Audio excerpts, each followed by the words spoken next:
Assalamualaikum warahmatullahi wabarakatuh. Dalam kesempatan ini, saya Siti Atia Suci Adinda Milenia akan menjelaskan politik Islam Sufi di Asia Tengah. Nah, dalam pemaparan kali ini ada dua subunit. Pertama, awal masuknya atau sejarah masuknya Islam serta Sufi di Asia Tengah, terutama di Uzbekistan. Kedua adalah peran penting Sufi dalam politik Uzbekistan.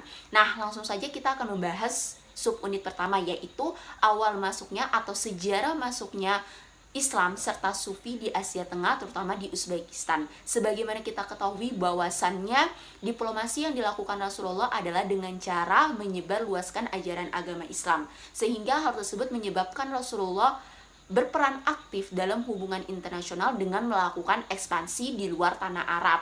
Nah, ekspansi tersebut pun berhasil hingga tanah Syria.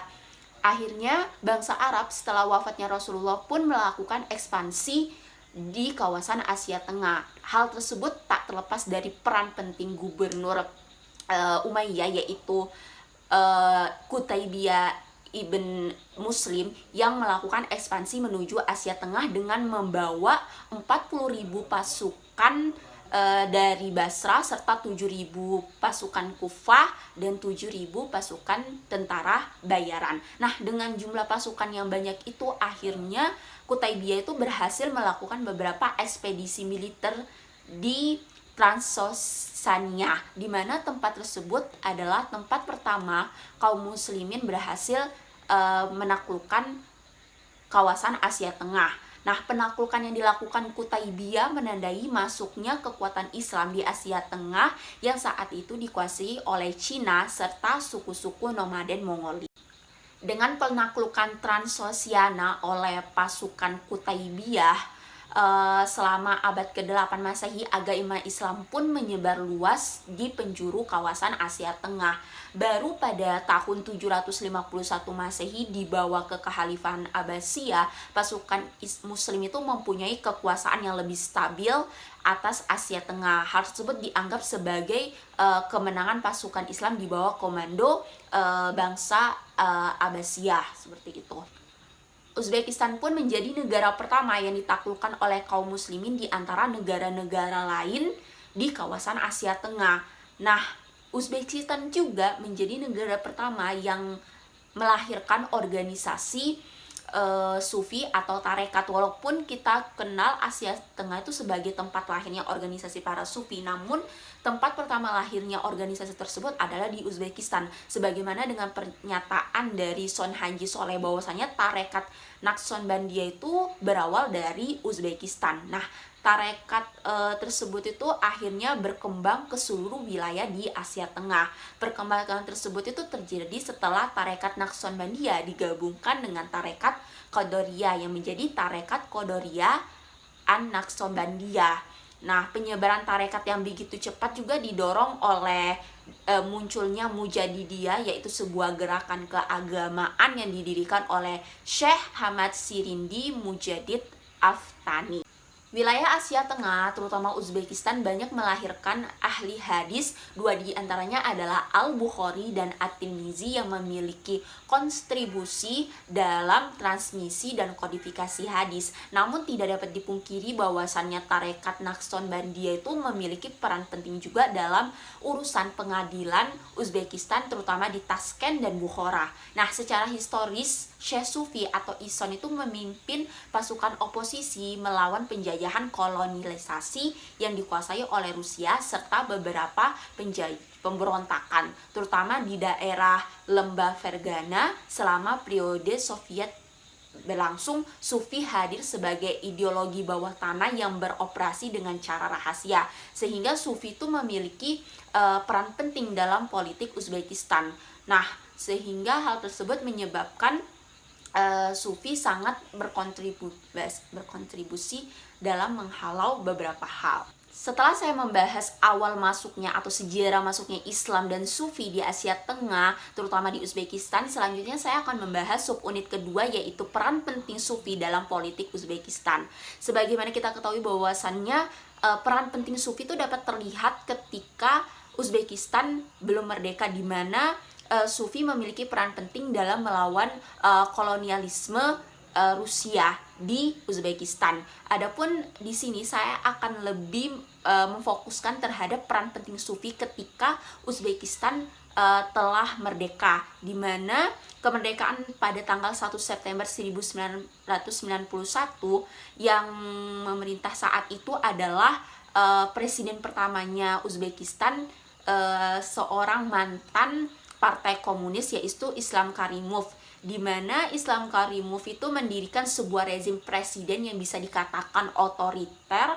Nah, sejak saat Karimov menjabat, negara itu telah diatur secara sistematis dan menekan keras setiap oposisi politik, termasuk gerakan yang mengemukakan inspirasinya dalam berbagai tren politik Islam. Karimov juga memerintahkan tentaranya itu untuk menyerang 1.000 pendemo yang ada di kota Andijan yang letaknya di timur kota Uzbek. Para pendemo menginginkan Karimov itu mengundurkan diri pada jabatannya sebagai presiden, karena masyarakat itu merasakan Karimov itu melakukan tindakan korupsi dan menganiaya umat muslim yang mengadakan pertemuan yang dicurigai pertemuan tersebut itu sebagai kelompok yang merencanakan jihad, yaitu menentang pemerintahan saat itu. Islam Karimov pun merasakan bahwasannya para pendemo adalah ancaman bagi kekuasaannya, sehingga Karimov memerintahkan untuk melakukan penyerangan terhadap para pendemo,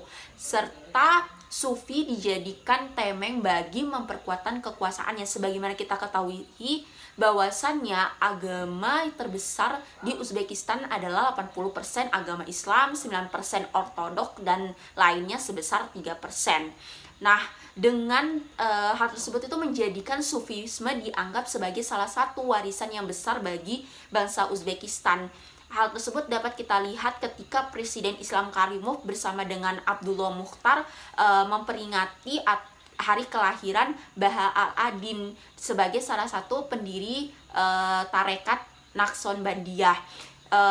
Dengan perayaan tersebut menjadikan Presiden Karimov itu menjelaskan bahwasanya kesucian Sufi sebagai simbol dari warisan kekuasaan spiritual di Uzbekistan, serta pejabat Uzbekistan pun dengan beberapa intelektual dan otoritas agama juga memprakrasi kebijakan yang ada di Uzbekistan dengan memanfaatkan warisan kekayaan Sufi di Asia Tengah.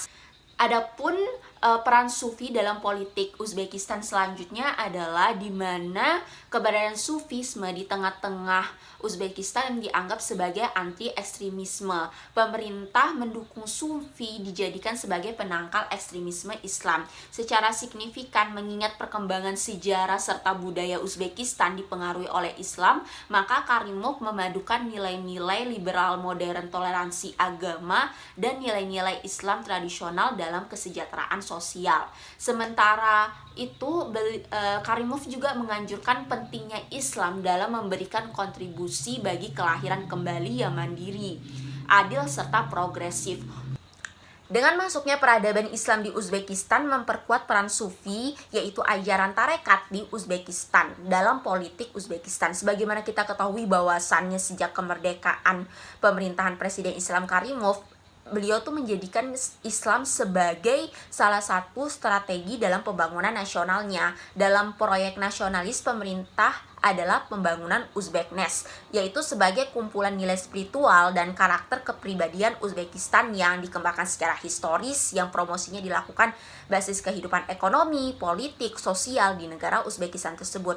Nah, Islam pun menjadikan membentuk elemen penting dalam ideologi baru yang dipromosikan oleh pemerintahan Karimov tersebut. Adapun organisasi-organisasi Islam yang independen lainnya yang pun sering dikatakan sebagai gerakan konservatif oleh kekuasaan Islam Karimov, yang ajarannya menurutnya sebagai fundamentalis sehingga bertentangan dengan etos toleransi dan pluralisme yang biasa dianut oleh masyarakat liberal. Nah, salah satunya adalah Hizbut Tahrir, yang dimana gerakan tersebut itu dianggap konservatif dikarenakan mengklaim perlu mengubahnya setiap masyarakat yang korup dan menganjurkan masyarakat muslim itu untuk mendekatkan diri dengan absolutisme. Nah, hal tersebut bertujuan untuk apa? Untuk mengubah pemikiran masyarakat muslim terlebih dahulu dengan pemikiran Islam, sehingga pemikiran tersebut itu menjadi apa? Menjadi opini publik, kemudian nantinya dapat diterapkan dalam masyarakat muslim tersebut.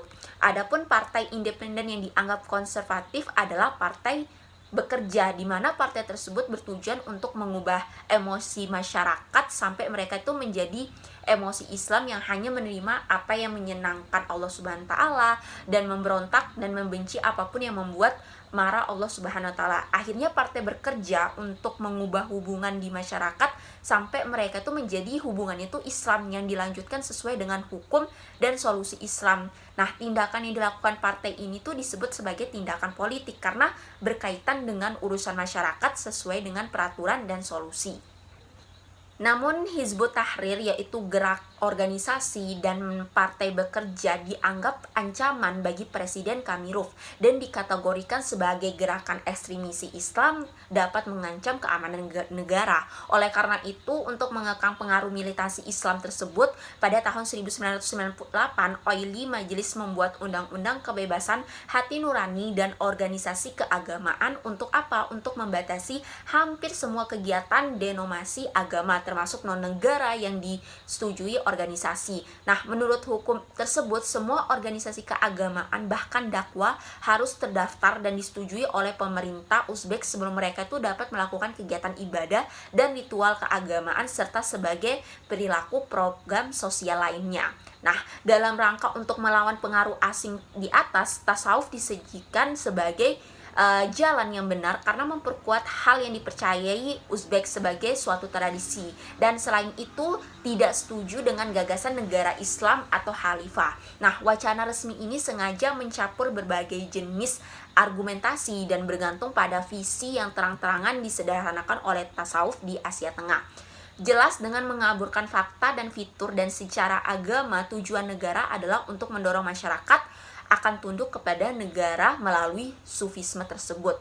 Nah, di sini tasawuf muncul sebagai Islam buatan dan sufi sebagai, bisa dikatakan sebagai boneka atau instrumen yang digerakkan oleh presiden, karena dengan begitu Islam Karimov itu dapat melanggengkan kekuasaannya, dan dengan adanya sufisme memudahkan dirinya untuk mengontrol masyarakat Uzbekistan dengan cara penanaman ideologi serta pemimpin sufisme itu mendukung Islam Karimov dan tidak memiliki upaya untuk menyingkirkan Karimov.